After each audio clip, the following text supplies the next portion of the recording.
نحمده ونصلي على رسوله الكريم اما بعد فاعوذ بالله من الشيطان الرجيم بسم الله الرحمن الرحيم رب اشرح لي صدري ويسر لي امري واحلل عقدة من لساني يفقهوا قولي.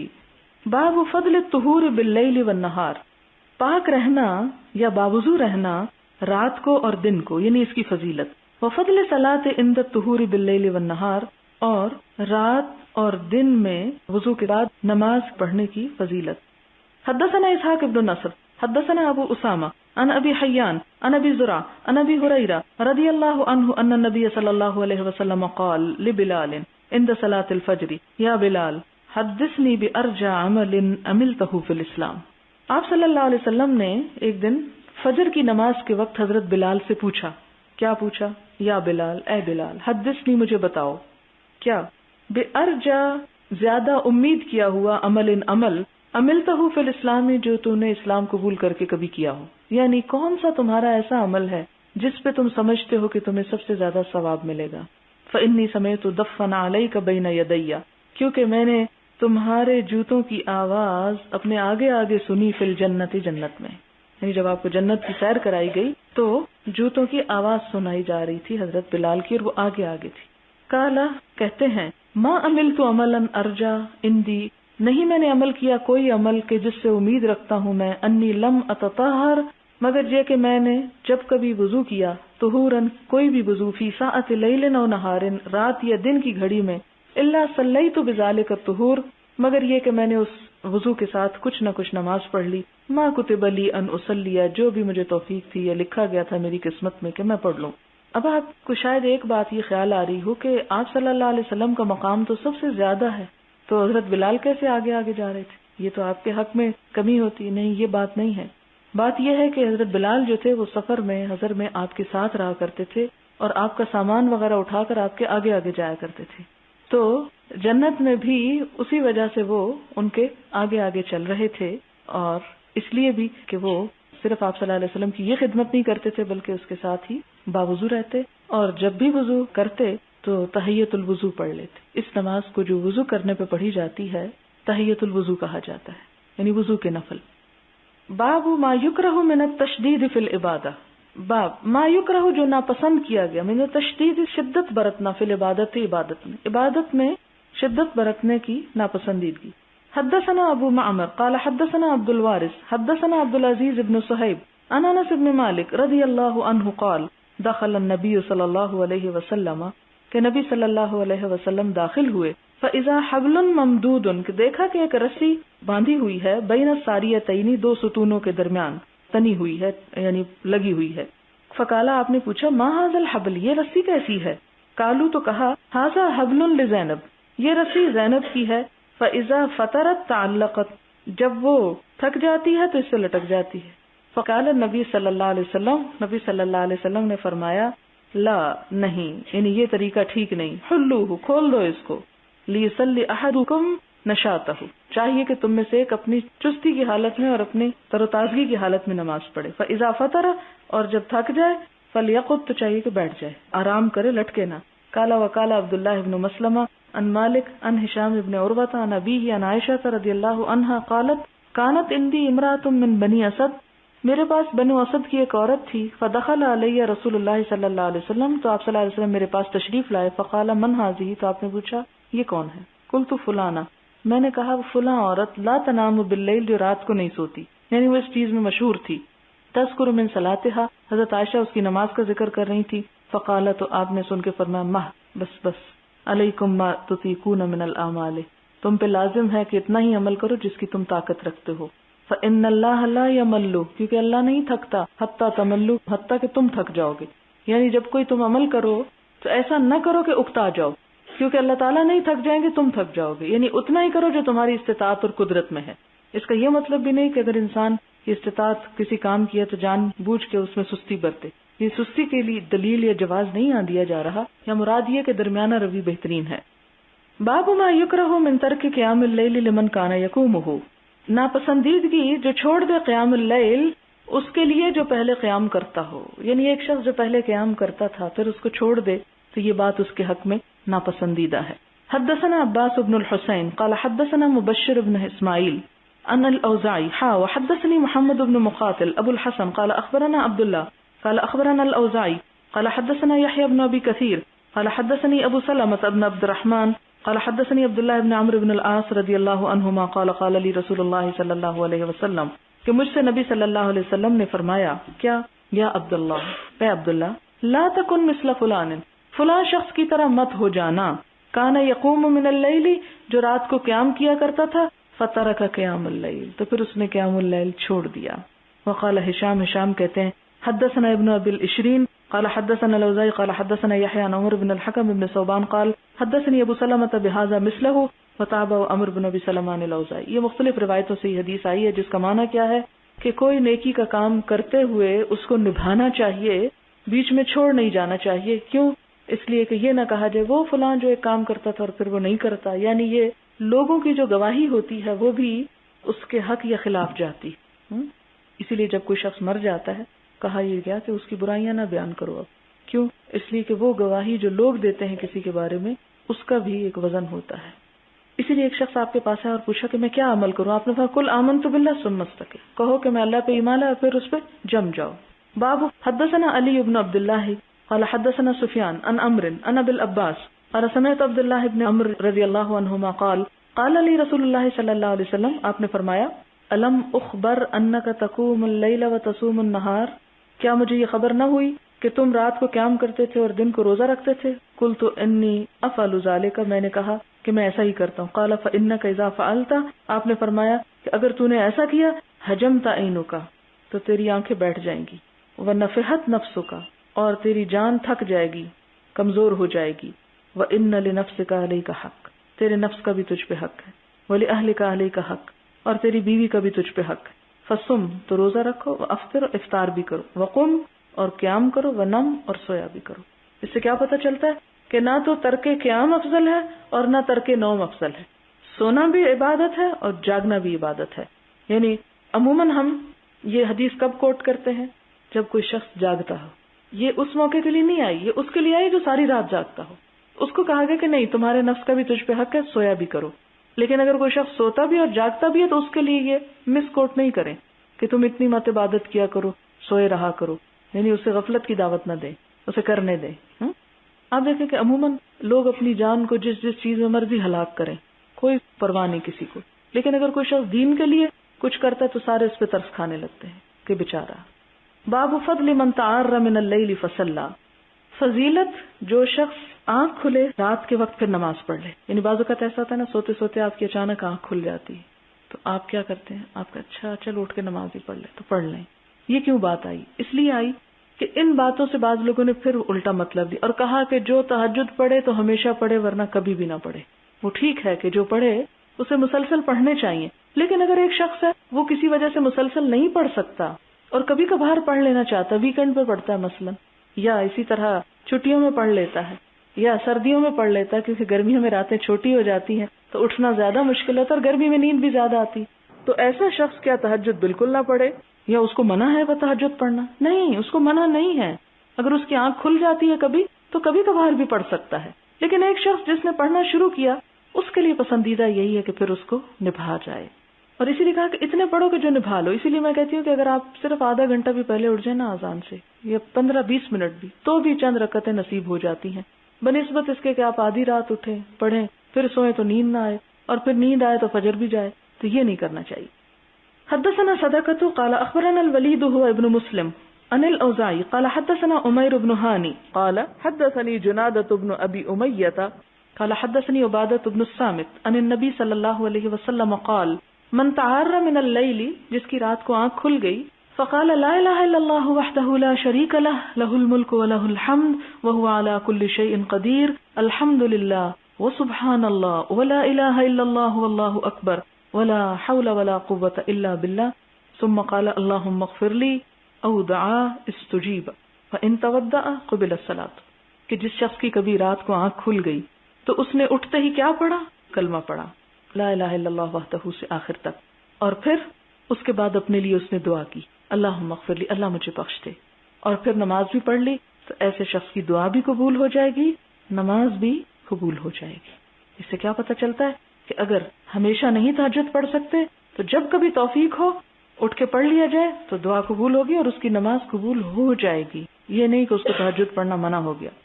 حدثنا يحيى بن بكير قال حدثنا الليث عن يونس عن ابن شهاب قال اخبرني الهيثم بن ابي سنان انه سمع ابا هريره رضي الله عنه وهو يقص في قصصه.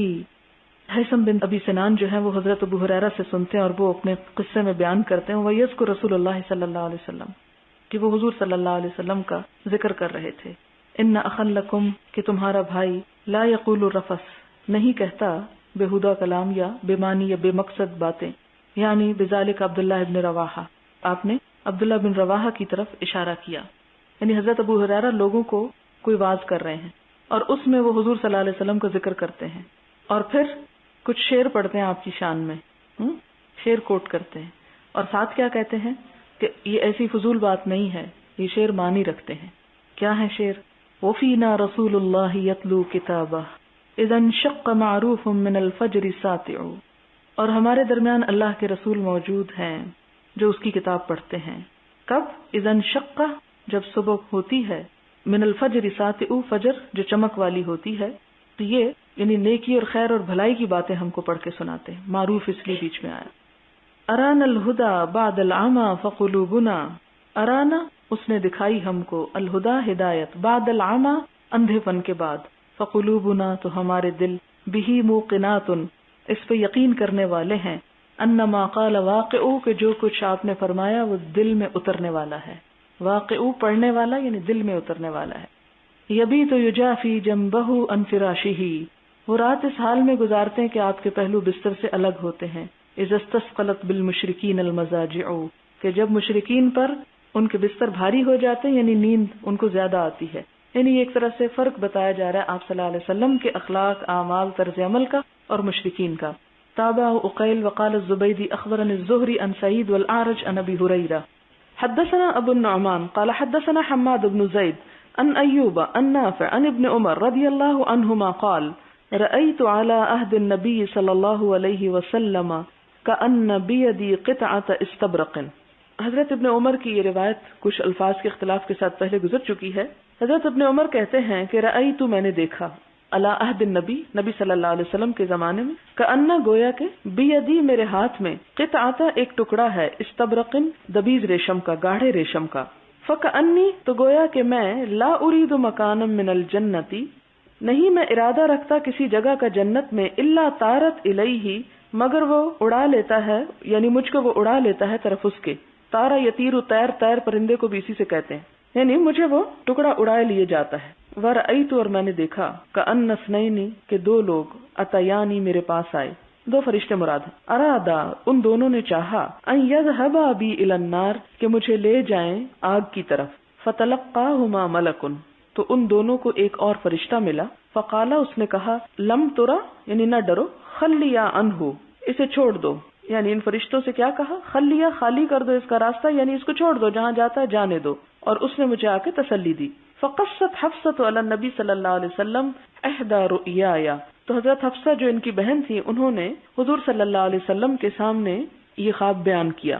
فقال النبی صلی اللہ علیہ وسلم تو آپ نے تعبیر میں بتایا، نعم الرجل عبداللہ کتنا ہی اچھا انسان ہے عبداللہ، لو کان یصلی من اللیل اگر نماز پڑھتا ہو رات کو، یعنی رات کی نماز کی تعبیر کی. فکان عبداللہ تو تھے عبداللہ رضی اللہ عنہ یصلی من اللیل رات کو نماز پڑھا کرتے. وکانوا لا یزالون یقصون علی النبی صلی اللہ علیہ وسلم اور وہ ہمیشہ نبی صلی اللہ علیہ وسلم کو بیان کیا کرتے تھے، یعنی صحابہ کرام، الرؤیا اپنے خواب، یعنی جو رات کو خواب دیکھتے فجر کی نماز کے بعد کہا جاتا ہے کہ عموماً وہ خواب حضور کو سنایا کرتے. یقصون قصہ بیان کرنا، خواب بھی ایک کہانی بن جاتا ہے نا، اس لیے لفظ استعمال ہے. انہا فی اللیلۃ السابعۃ من العشر الاواخر مراد ہے شب قدر، رمضان کی 27ویں رات کو ہوتی. یعنی صحابہ کرام اپنے خواب جو سناتے تھے ان میں سے بہت سے صحابہ نے یہ خواب سنایا آپ کو کہ انہوں نے خواب میں دیکھا ہے کہ شب قدر 27ویں رات کو ہو رہی ہے.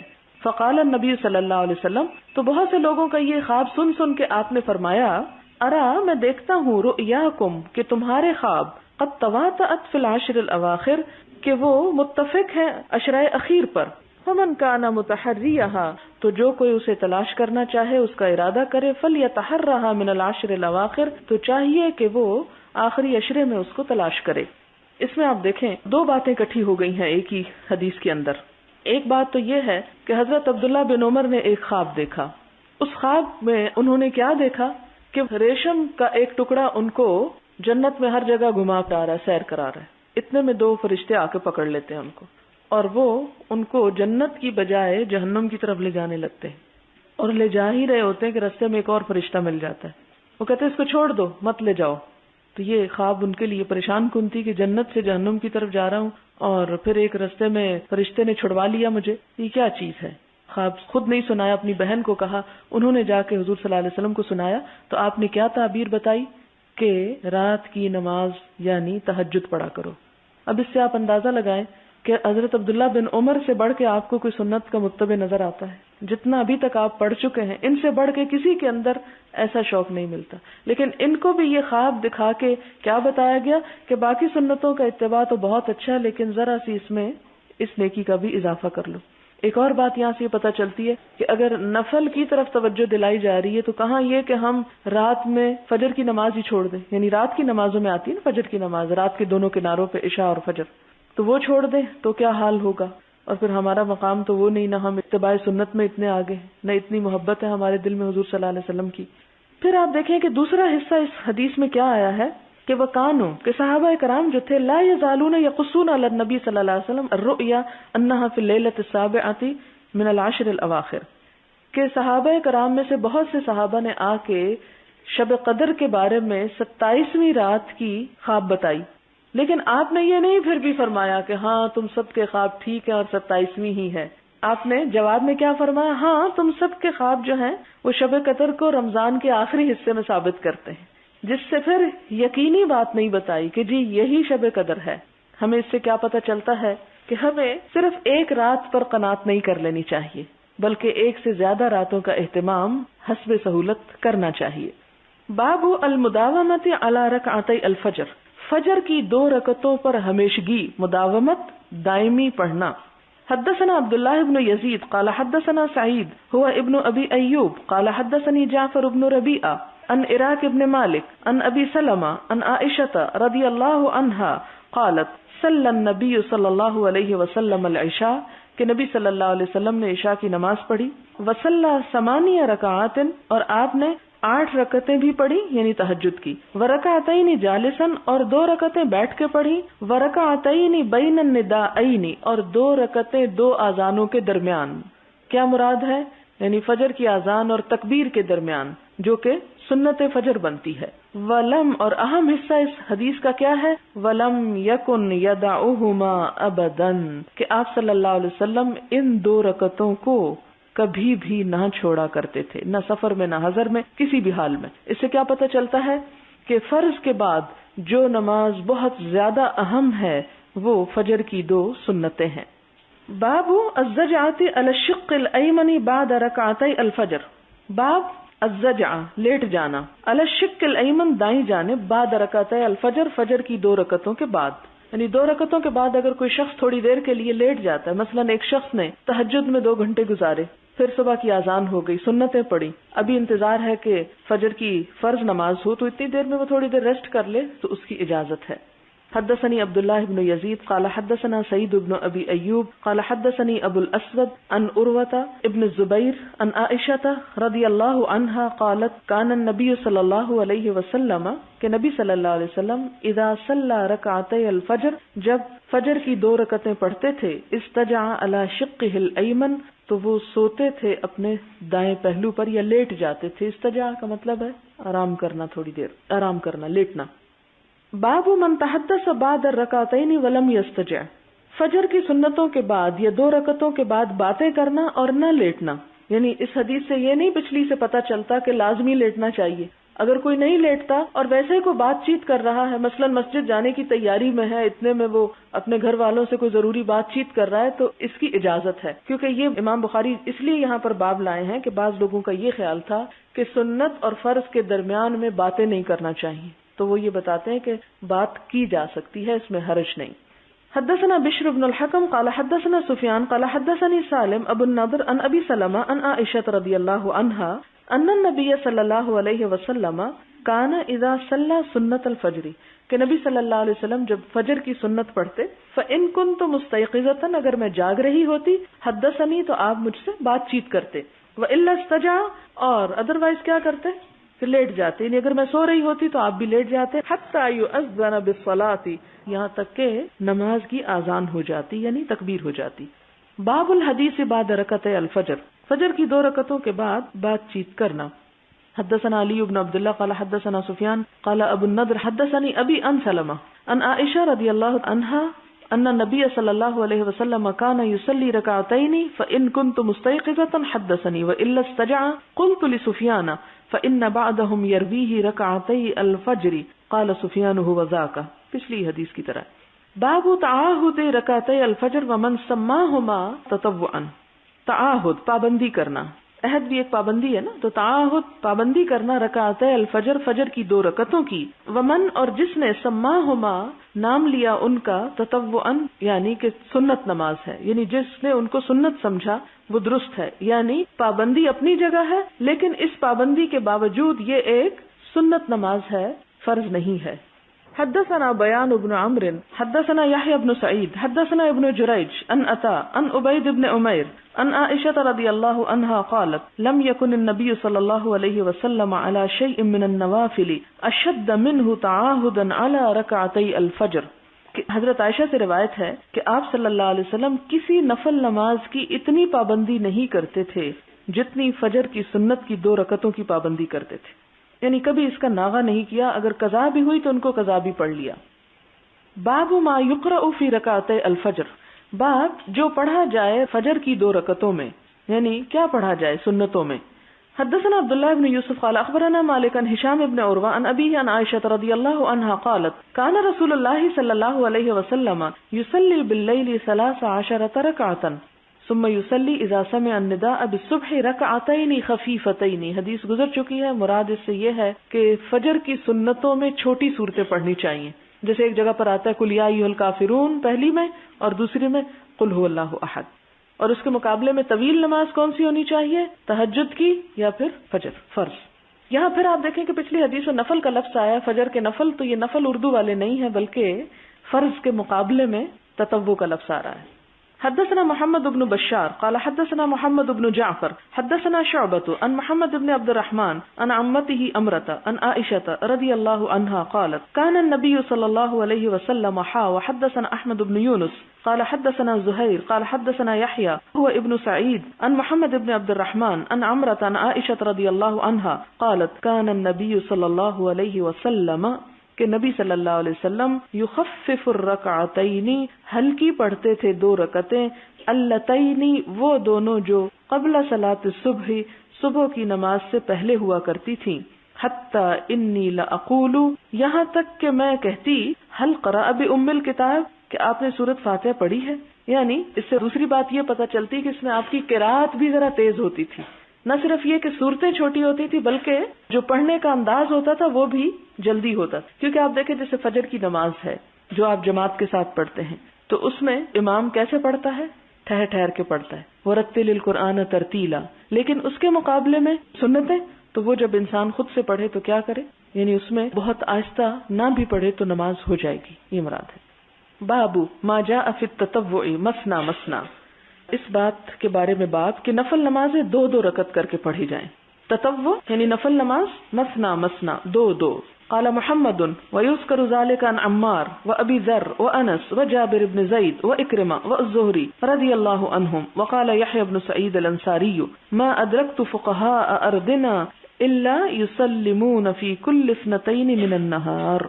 یہ بہت سارے جو راوی ہیں ان سب کا بھی یہی خیال ہے کہ نفل 2 کر کے پڑھنے چاہیے، 4 اکٹھے نہیں اس کی نیت کرنی چاہیے۔ اور یحییٰ بن سعید الانصاری کہتے ہیں ما ادرکت نہیں پایا میں نے فقہاء ارضنا اپنے زمین یا اپنے علاقے کے عالموں یا فقیہوں کو الا مگر یسلمون وہ سلام پھیر دیتے ہیں فی کل 2 من النہار دن کی نمازوں میں ہر 2 رکعت کے بعد، یہ مراد ہے یعنی نفل 2 حدثنا قتيبة قال حدثنا عبد الرحمن بن ابي الموالي عن محمد بن المنكدر عن جابر بن عبد الله قال كان رسول الله صلی اللہ علیہ وسلم يعلمنا الاستخارة. یہ بڑی اہم حدیث ہے. حضرت جابر بن عبداللہ کہتے ہیں کہ نبی صلی اللہ علیہ وسلم سکھاتے تھے ہم کو استخارہ یعنی استخارہ کی دعا. استخارہ کا لفظی معنی ہے خیر مانگنا. باب استفال سے ہے، خیر اس کا روٹ ہے، خیر طلب کرنا، اللہ تعالیٰ سے خیر کی دعا کرنا. یہ ہے سمپلی استخارہ. اس کا یہ مطلب نہیں کہ اس سے مراد غیب کے امور جاننے کی کوشش کرنا. استخارہ خیر کی ایک دعا ہے، نہ کہ غیب پر اطلاع. تو آپ صلی اللہ علیہ وسلم نے اس کی بڑی تلقین فرمائی، اور یہ صحیح روایت ہمیں کیا بتاتی ہے کہ صحابہ کرام کہتے ہیں کہ آپ صلی اللہ علیہ وسلم ہم کو استخارہ کی تعلیم دیتے تھے فی الاموری تمام معاملات میں، کما جیسا کہ یعلمنا آپ تعلیم دیتے ہم کو، سکھاتے ہم کو السورۃ من القرآن قرآن کی کوئی سورت. یعنی یہ دعا ہم کو یاد کرا دیتے تھے.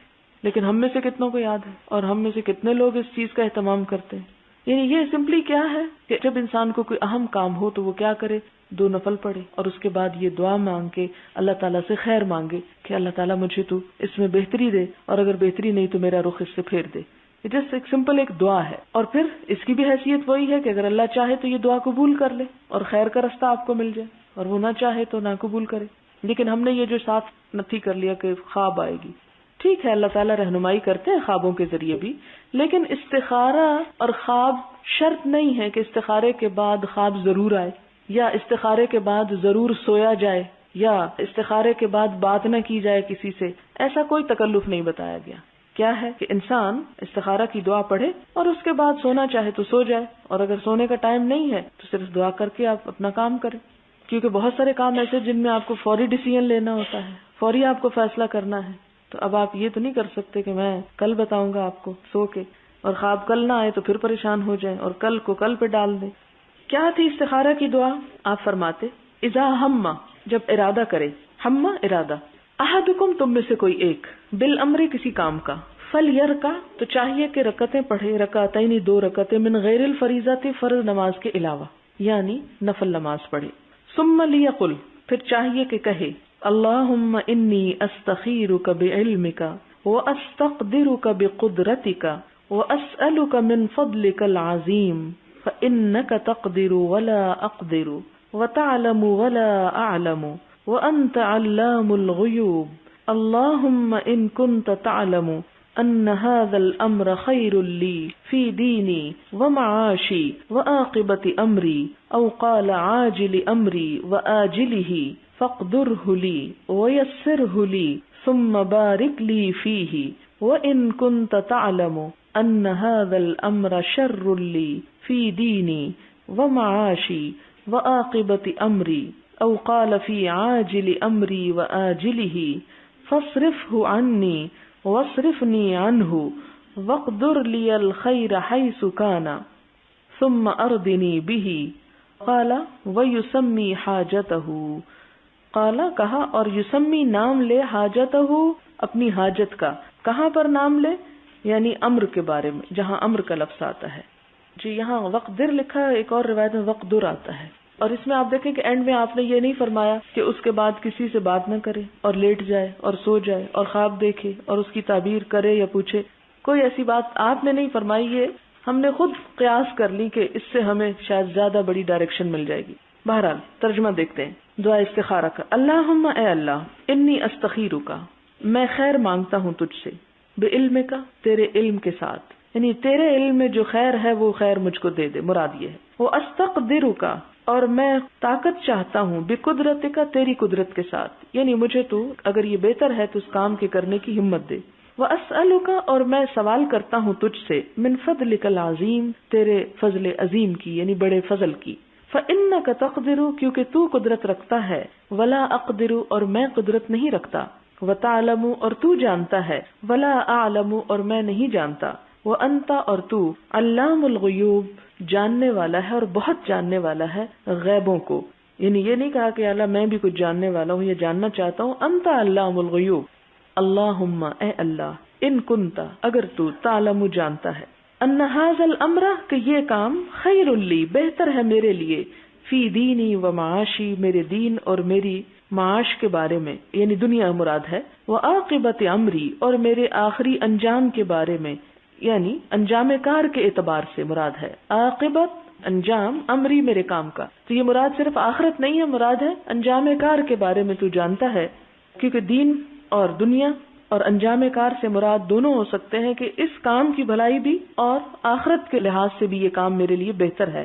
او قالا، یا آپ نے فرمایا، عاجل امری، عاجلی جلدی، امری میرے معاملے کی، و آجلی ہی اور اس کی دیری، یعنی اس کام کا جو جلدی سامنے آنے والا نتیجہ ہے وہ، اور جو بعد میں یعنی لیٹر آن آخرت مراد ہے پھر، فقدرہ لی، تو اسے میرے مقدر میں کر دے، میری تقدیر کا حصہ کر دے اس کو، یعنی اگر آپ سمجھتے ہیں کہ یہ کام میری دین دنیا اور انجام کار کے لحاظ سے بہتر ہے تو یہ کام میرے لیے آسان کر دیں، ویسرہ لی، اور اس کو آسان کر دیجئے میرے لیے، ثم پھر بارک، برکت دیجئے، لی میرے لیے، فیہ اس میں، وان کنت، اور اگر آپ تعلم جانتے ہیں کہ ان ھذا الامر، یعنی ان جو ہے کہ اگر یہ کام، یہ نہیں کہ اگر آپ جانتے ہیں، مراد یہ اللہ تو جانتے ہی ہیں کہ اگر یہ کام میرے لیے شر لی، برا ہے میرے لیے، فی دینی و معاشی و عاقبت امری، میری دین دنیا اور انجام کار میں، او قال فی عاجل امری و آجلہ، اور اس کا بھی یہی معنی بنتا ہے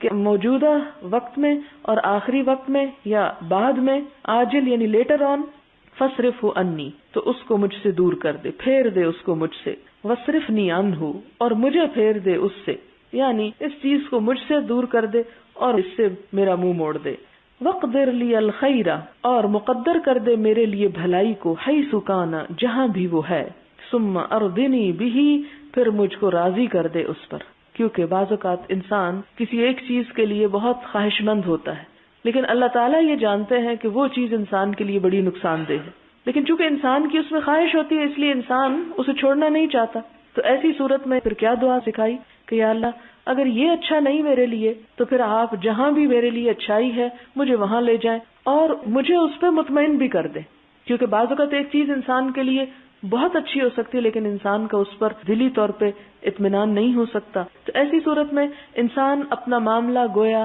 اللہ تعالیٰ کے سپرد کرتا ہے کہ یا رب میرے بارے میں تو ہی بہتر کر، میں تجھ سے ہی بہتری کی توقع رکھتا ہوں، اور یہ دعا پڑھ کے دراصل انسان ایک طرح سے توکل کرتا ہے، اور ان اللہ یحب المتوکلین، اللہ تعالیٰ توکل کرنے والوں سے محبت رکھتے ہیں، اور قرآن پاک میں بھی آتا ہے نا، عسیٰ ان تحبوا شیئا وہو شر لکم وعسیٰ ان تکرہوا شیئا وہو خیر لکم، ہو سکتا ہے ایک چیز تم اسے ناپسند کرتے ہو اور وہی تمہارے لیے اچھی ہو، لیکن اگر اچھائی اس میں ہے تو اللہ تعالیٰ نے کتنی خوبصورت دعا میں پھر بتا دی کہ اللہ اس اچھائی پہ راضی بھی کر دے، کہ ہم بھی اس چیز کو اچھا ہی سمجھنے لگے، اور بعض اوقات انسان ایک چیز کو بہت اچھا سمجھتا ہے اور وہ چیز اس کے لیے بہت بری ہوتی، اور یہ زندگی میں عام طور پر ہر چھوٹی بڑی چیز کے معاملے میں ہمارے ساتھ پیش آتا رہتا، مثلا آپ سفر کرنا چاہتے ہیں اور سفر آپ کے حق میں اچھا نہیں تو سفر سے پہلے بھی استخارے کا حکم ہے، اسی طرح آپ کہیں شادی کرنا چاہتے ہیں اور وہ شادی آپ کے حق میں اچھی نہیں تو استخارے کا حکم ہے، اسی طرح آپ کوئی بزنس کرنا چاہتے ہیں، وہ بزنس آپ کے لیے اچھا نہیں